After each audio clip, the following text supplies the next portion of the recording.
കാരണം നമുക്കൊരു ബ്രാൻഡിനോട് നമ്മൾ തന്നെ ബിൽഡ് ചെയ്തൊരു ബ്രാൻഡാണ്, നമുക്ക് അതിനൊരു ബേബിയാണ്.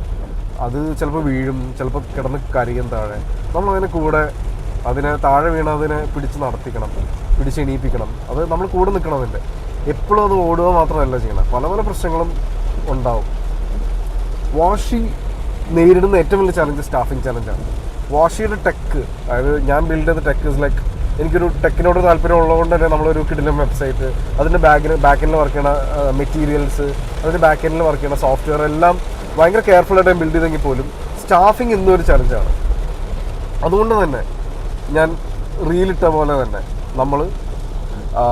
നമ്മൾ ജൂൺ 3 ബുധനാഴ്ച രാവിലെ 8 മണിക്ക് 25,000 രൂപ സാലറി ഉള്ള ഒരു ഫുൾ ടൈം കാർ വാഷ് ജോബാണ്. രാവിലെ 8 മണി മുതൽ വൈകിട്ട് 5 മണി വരെയാണ് ജോബ്.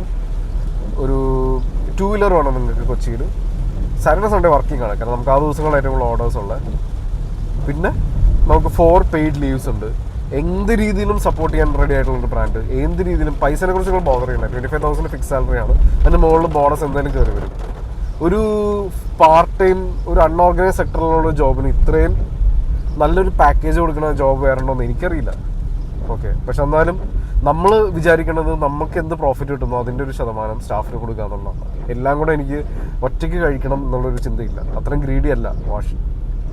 അതുകൊണ്ട് നിങ്ങൾക്ക് ഇതിൽ താല്പര്യമുള്ള ഒരു വ്യക്തിയാണ്, അല്ലെങ്കിൽ നിങ്ങളുടെ ഏതെങ്കിലും ഫ്രണ്ട്സ് ജോബ് നോക്കുന്നുണ്ട്, അവർ കഷ്ടപ്പെടാൻ റെഡിയാണ്, അവർക്ക് പാഷനേറ്റ് ആണ് എങ്കിൽ അവർക്ക് ഈ വീഡിയോ അയച്ചു കൊടുക്കുക. ഇതിപ്പോൾ ഞാൻ യൂട്യൂബിലും ഇൻസ്റ്റാഗ്രാമിലും പോസ്റ്റ് ചെയ്യും, പക്ഷേ നിങ്ങൾ നിങ്ങളുടെ ഫ്രണ്ട്സിന് അയച്ചു കൊടുക്കുക. ഒരു കൊച്ചിയിൽ നിന്ന് ഒരു മലയാളി നടത്തുന്ന ഒരു ബ്രാൻഡ്, ഒരു new concept, waterless car wash എന്നുള്ള കോൺസെപ്റ്റ് 2024 ഫെബ്രുവരി 9 സ്റ്റാർട്ട് ചെയ്ത ഈ ബ്രാൻഡിന് ഇന്നിവിടം വരെ എത്തിക്കുന്നുണ്ട്. അതായത് ഒരുപാട് സ്ട്രഗിൾസിന് ശേഷം എത്തി നിൽക്കുന്നുണ്ടെങ്കിൽ അത് ഒരു പാഷൻ എന്നുള്ളൊരു വാക്കുള്ളതുകൊണ്ട് മാത്രമാണ്, വേറെ ഒന്നും എനിക്ക് പറയാനില്ല ഇതിൽ. പക്ഷേ ഈ ബ്രാൻഡിൻ്റെ കൂടെ തന്നെ വളരാൻ താല്പര്യമുള്ള ആൾക്കാർക്ക്, വണ്ടികളോട് താല്പര്യമുള്ള വ്യക്തികൾക്ക് താഴെ കാണുന്ന നമ്പറിലേക്ക് വിളിക്കാം. Job is awaiting you. ഞാൻ ഇരു കൈ നീട്ടി സ്വീകരിക്കും ഒരു പാഷനുള്ള, എനർജിയുള്ള വ്യക്തികളെ. ഓക്കെ, അപ്പോൾ ജൂൺ 3 രാവിലെ 8 മണിക്ക് കാക്കനാട് എടച്ചിറയിലുള്ള ഫിറ്റ്നസ് സോൾ എന്നുള്ള കോംപ്ലക്സിൽ വെച്ച് നമുക്ക് കാണാം. ഓക്കെ, ശരി, ബൈ.